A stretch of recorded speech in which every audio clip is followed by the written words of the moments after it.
آپ نے سنا علماء کرام سے کہ ایک مشرک آیا اور اس مشرک کو حضور نے اپنا مہمان بنا دیا، اس بت پرست کو حضور نے اپنا مہمان بنا دیا، بت پرست کو۔ وہ کسی مسلک کے ساتھ نہیں تھا، ہم تو کسی مسلک والے کو بھی الیک سلیک کرنے کے لیے تیار نہیں۔ یہ الگ معاملہ ہے کہ غیر مسلموں کے ساتھ ملتے ہیں، ہم بڑی اہمیت دیتے ہیں، ویلیو دیتے ہیں، لیکن دوسرے مسلک کا مسلمان آ جائے تو اس مسلمان سے اتنی نفرت ہوگی، ہمیں اتنی ٹریننگ دے دی گئی ہے اس کے خلاف کہ یہ بھی اور وہ بھی اس کو ملنے کے لیے تیار نہیں۔ حضور نبی پاک کے پاس مشرک آتا ہے، بت پرست آتا ہے، اور شرک کے بارے میں قرآن پاک میں کتنا ذکر ہے، ان الشرک لظلم عظیم، شرک سب سے بڑا گناہ ہے، اس سے نفرت کی جائے، لیکن جو شرک میں مبتلا ہے اس انسان سے نہ نفرت کی جائے، اس کی ہدایت کی ہر ممکن کوشش کی جائے۔ حضور نے کس طرح اس کی ہدایت کا سامان پیدا فرمایا، 7 بکریوں کا دودھ دو کر حضور نے پیش کر دیا، اور وہ 7 بکریوں کا دودھ پی گیا۔ رات کو اس نے سرکار دو عالم کے بستر کو ناپاک کر دیا، صبح وہ ندامت کے ساتھ، شرمندگی کے ساتھ صبح سویرے ہی بھاگ گیا۔ وہ راستے میں اس کو خیال آیا کہ میں کچھ ویلیوبلز اپنے چھوڑ کے آ گیا ہوں، I have forgotten my sword, I have forgotten my valuables, and he came back to collect those valuables. To them it was a very valuable thing, and when he came back he saw a scene that will be never forgotten by Muslims as well. It will be mentioned until the day of judgment that Rasulullah sallallahu alaihi wasallam, whose hands are the hands of Allah, whose face has been mentioned by Allah subhanahu wa ta'ala, yadullahi fawqa aydihim, the hands of shifa and remedy. Rasulullah sallallahu alaihi wasallam was participating in washing that bed which was caused by impurity of that man, and he was so much impressed by this way of the teachings of Rasulullah sallallahu alaihi wasallam that he did tawbah there, and he said, I have to say ashhadu an la ilaha illallah wa ashhadu anna muhammadan abduhu wa rasuluhu. This is the hadith which was practiced by Sayyidina Mu'inuddin Chishti rahmatullah alayh. ہم حدیثوں کو بیان کرتے ہیں، پڑھتے ہیں، اور اللہ کے سچے اولیاء، علماء ربانیین، وہ علماء ربانیین ہیں جو اولیاء بن جاتے ہیں۔ یہ بھی تفریق کر دی گئی نا ہمارے ہاں، ایک ہے عالم اور ایک ہے صوفی۔ نہیں، صوفی ہی عالم ہوتا ہے، جو صوفی عالم نہیں وہ صوفی بھی نہیں بن سکتا ہے۔ ہاں وہ الگ معاملہ کہ بعض صوفیاء کرام ایسے ہیں وہ کسی عالم کے پاس بیٹھ کر انہوں نے کچھ پڑھا نہیں، ان میں سر فہرست حضرت شیخ عبدالعزیز دباغ رحمۃ اللہ علیہ ہیں، 5 صدیاں پہلے 5ویں صدی کے ولی ہیں، اپنے زمانے کے کتب ہیں، ولی ہیں، کسی سے کچھ نہیں پڑھا، لیکن سب سے بہتر قرآن جانتے تھے، سب سے بہتر حدیث جانتے تھے۔ جب کوئی قرآن پڑھتا تو فرماتے یہ آیت ہے فلاں سپارے کی آیت ہے، جب کوئی حدیث پڑھتا تو فرماتے اس کا فلاں راوی ہے، یہ صحیح ہے، یہ غیر صحیح ہے، یہ عزیز ہے، یہ احاد ہے۔ کسی نے پوچھا یا حضرت حضور یہ کیسے آپ کو پتہ چل جاتا ہے؟ آپ نے تو کسی سے کچھ بھی نہیں پڑھا، آپ تو کسی کے پاس نہیں بیٹھے، آپ نے کوئی مصطلح الحدیث، آپ نے یہ حدیث کی کتب وغیرہ تو نہیں پڑھی، پھر کس طرح ڈیفرینشیٹ کرتے ہیں this is Quran and this is Sunnah and both are in Arabic language. He says when somebody mentioned Quran in front of me, I can see the light of the Holy Quran coming out from his mouth, and when someone recites the saying of Rasulullah, I can see the light of the hadith of Rasulullah sallallahu alaihi wasallam. اور ایسے بزرگ، ایسے ہستی گزری کہ جس سوال کا کسی نے جواب نہیں دیا، جنہوں نے کسی سے نہیں پڑھا، اپنے مولا سے حاصل کیا، علم لدنی اللہ نے عطا فرمایا، تو اس علم کے فیض سے وہ ان سوالوں کا جواب دے رہے ہیں جہاں بڑے بڑے علماء خاموش ہو جاتے ہیں۔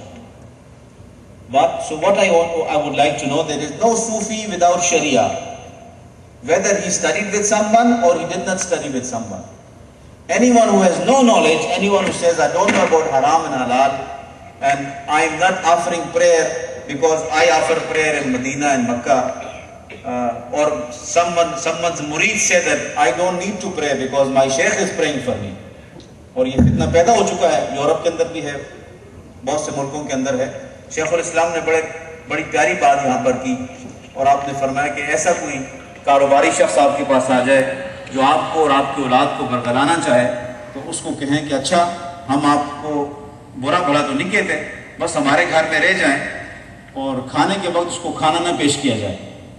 جب کھانے کا وقت آ جائے تو کہیں کہ حضرت جس طرح نماز خانہ کعبہ میں پڑھتے ہیں وہیں ہوٹل سے کھانا بھی کھا لیجیے، تو پھر وہ خود کھرا اور کھوٹے کا فرق سامنے آ جائے گا۔ اور اس طرح کا ایک ولی ہمارے دور میں شیخ عبدالعلیم صدیقی رحمۃ اللہ علیہ کے مرکز میں آیا اور کہنے لگا میں اتنے سال سویا ہی نہیں۔ ہمارے اساتذہ نے کہا اتنے سال تو سال کی بات ہے نا، ہمارے پاس ایک ہی رات رہ جائیں آپ، تو پھر ہم انشاءاللہ آپ کی ساری کرامت کو مان لیں گے۔ So we do not believe in Sufism which is against Quran and Sunnah of the Prophet sallallahu alaihi wasallam.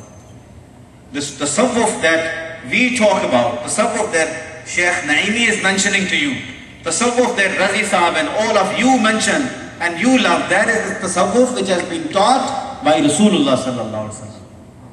And what is that tasawwuf? An ta'budullaha ka'annaka tarah, کہ تو مغرب کی نماز اس طرح ادا کر، عشاء کی نماز اس طرح ادا کر کہ جیسے تمہیں جلوہ ہو رہا ہے اور تم اللہ کو خود دیکھ رہے، ایسی کیفیت پیدا کر۔ اور اولیاء فرماتے ہیں کہ ہم سمجھتے تھے کہ ہماری کون سی نماز قبول ہے اور کون سی قبول نہیں ہے۔ کسی نے پوچھا کیسے؟ فرمایا جب ہمارے نماز کے دوران جسم پر رونگٹے کھڑے ہوتے، آنکھوں سے آنسو ٹپک پڑتے، ہم سمجھ جاتے کہ آج کی نماز قبول ہوگی۔ تو پروفیٹ صلی اللہ علیہ وسلم سے تصوف is ان تعبد اللہ، احسان is ان تعبد اللہ، اللہ کا بندہ اس طرح رہے، اس طرح رات اور دن گزار، اس طرح دکان میں بیٹھ، اس طرح کاروبار کر، اس طرح خطبہ دے، اس طرح لکھ، اس طرح پڑھ، اس طرح گفتگو کر، اس طرح معاملہ کر جیسے تو رب کو دیکھ کر رہا ہے۔ فَإِن لَمْ تَكُنْ تَرَىٰ، اور اگر تو نہیں دیکھ سکتا، یہ مقام تمہیں نہیں مل سکتا، فَإِنَّهُ يَرَاكَ، کم از کم اس مرتبے پر تو قائم رہے کہ خدا تمہیں دیکھ رہا ہے۔ اور سیدنا معین الدین چشتی رحمۃ اللہ علیہ نے اپنے مریدوں کو کیا سبق دیا؟ اللہ میرے ساتھ ہے۔ عام سادے لوگوں کو کہا یہ عقیدہ رکھو کہ اللہ میرے ساتھ ہے، اللہ مجھے دیکھتا ہے اور اللہ مجھے سنتا ہے۔ یہ تین باتیں بڑی معمولی نظر آتی ہیں لیکن یہ بڑی غیر معمولی بات ہے، یہ بڑی اہم بات ہے۔ اب ایک شخص جو بادشاہ کے ساتھ بیٹھا ہے اس کی کیفیت اور ہوگی، جو اس بادشاہ سے ہزاروں میل دور ہے اس کی کیفیت اور ہوگی۔ جب کوئی شخص یہ عقیدہ رکھتا ہے کہ اللہ سنتا ہے، وہ کبھی جھوٹ نہیں بول سکتا، وہ کبھی فراڈ نہیں کر سکتا، کبھی دھوکہ نہیں دے سکتا، نہ دین کے نام پر، نہ مسلک کے نام پر، نہ سیاست کے نام پر، نہ کسی کاروبار کے نام پر۔ جو شخص جانتا ہے کہ اللہ سبحانہ و تعالیٰ مجھے دیکھ بھی رہا ہے، مجھے سن بھی رہا ہے، تو اس کی زندگی میں اور دوسرے شخص کی زندگی میں بہت بڑا فرق ہوتا ہے۔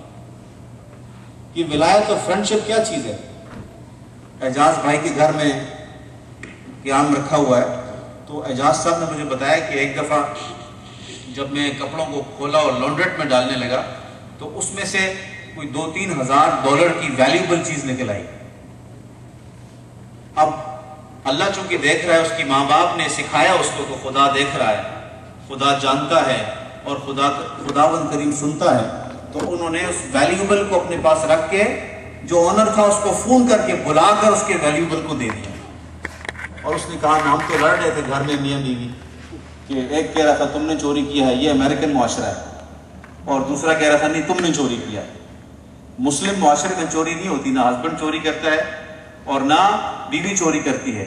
اور مسلم معاشرے میں کوئی اعجاز شخص ایسا ہو جو کلمہ پڑھنے والا ہو، جس کا تعلق اولیاء کے ساتھ ہو، تو اس کے پاس اگر لاکھوں کروڑوں بھی آ جائیں تو اللہ پر عقیدے کی وجہ سے، اللہ کی معیت کی وجہ سے، رسول اللہ کی معیت کی وجہ سے اسے کوئی فرق نہیں پڑتا، وہ بخوشی اس کو واپس دے دیتا ہے۔ یہ عقیدہ ہے اللہ کو ماننا، اللہ کو قریب ماننا۔ اور حدیث شریف میں آتا ہے کہ ایک جوان کسی عورت سے اس کا تعلق قائم ہو گیا اور اس نے بڑی کوشش کی کہ وہ عورت گناہ پر راضی ہو جائے، یہاں تک کہ ایک ایسا وقت آ گیا کہ وہ خاتون غربت کا شکار ہو گئی، فاقے کا شکار ہو گئی، اور اللہ غربت سے ہر ایک کو محفوظ فرمائے۔ وہ مجبوراً اس نے کہا کہ اچھا اگر تم نے میری مدد کرنی ہے تو میں